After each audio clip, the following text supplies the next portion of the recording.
The future of flying is a bit unknown. The number of planes in the air each day has dropped significantly since the start of the COVID crisis. So here was some perspective on what pilots are thinking is Captain Joe DePete. He is the president of the Airline Pilots Association. Thank you for being with us, Captain. Thank you for the opportunity. I appreciate it. People are excited about reopening in some places, but what do you think it will take for flying to get back to normal? We absolutely know what it would take. And it is to get the FAA to take the CDC guidance and make it mandatory. As of today, despite our urging, they have only made it recommended. They've made the CDC guidance recommended. And now here's the problem with that. What we're seeing as a result is a varying patchwork of levels of compliance with those guidelines. And as you know, in dealing with a pandemic, the virus doesn't care that you've done a really good job in one area and had a gaping hole in the other, right? You want to make people as safe as possible. And what we're seeing right now as a result is being exposed to unnecessary additional preventable risk. So what would it look like for your pilots and passengers if the CDC regulations are enacted? What needs to happen?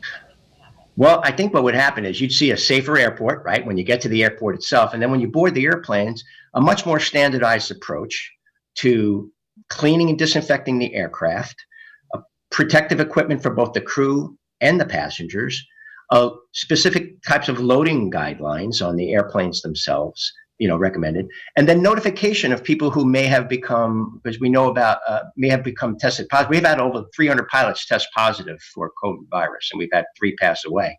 So how do you know everybody that's been exposed to that one individual with asymptomatic transmission, right?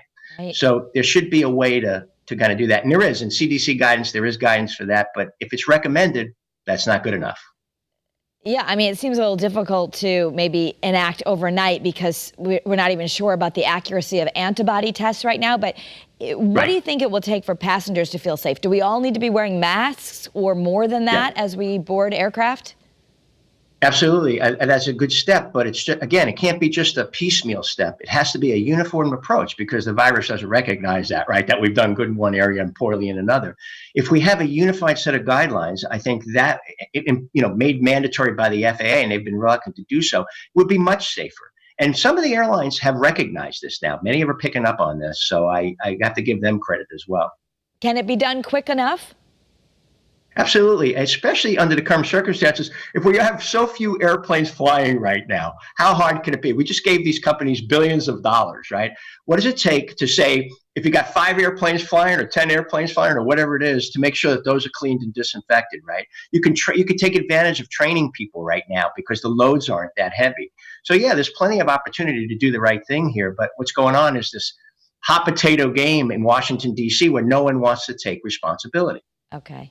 Captain, we appreciate your point of view. We will see what happens as people start to fly again, just how friendly those skies are. Thank you. Thank you. I appreciate the opportunity. Thanks.